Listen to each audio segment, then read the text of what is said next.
হচ্ছে আমরা অনেক সময় অনেক মানুষকে ভালোবাসা দিয়ে অথবা অর্থ দিয়ে বা যে কোনোভাবে সাপোর্ট করে থাকি। সেটা হতে পারে যে কেউ, আমার কাছের মানুষ, দূরের মানুষ বা ফ্যামিলি মেম্বার, যে কেউ হতে পারে।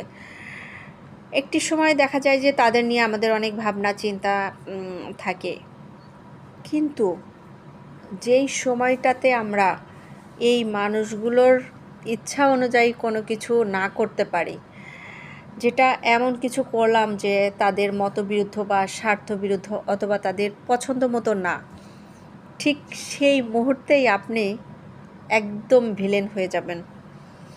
জাস্ট আপনি ১০০টার কাজের মধ্যে, ১০০টা ভালো কাজের মধ্যে ১০০ বার আপনি এফোর্ট দিবেন, ভালো কাজ করবেন। জাস্ট একটি অথবা দুইটি যদি আপনি মতবিরোধ অথবা তাদের বিরুদ্ধে কোনো কিছু করে থাকেন, সেগুলোর কোনো অ্যাপ্রিসিয়েট না থাকলেও জাস্ট আপনার ওই দুইটি স্বার্থবিরোধী কাজের জন্য আপনি খারাপ মানুষ হয়ে যাবেন।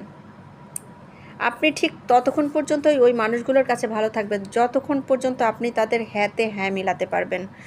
কিন্তু কোনো কারণে যখন আপনি দেখবেন যে আপনি না করছেন বা মত পার্থক্য হচ্ছে, অথবা তাদের মতের বিরুদ্ধে বা হ্যাঁতে হ্যাঁ মিলানোটা আপনার জন্য লিমিট ক্রস করেছে বা আপনার পক্ষে পসিবল হচ্ছে না, ঠিক সেই মুহূর্তেই আপনার সাথে সংঘাতটা তৈরি হবে।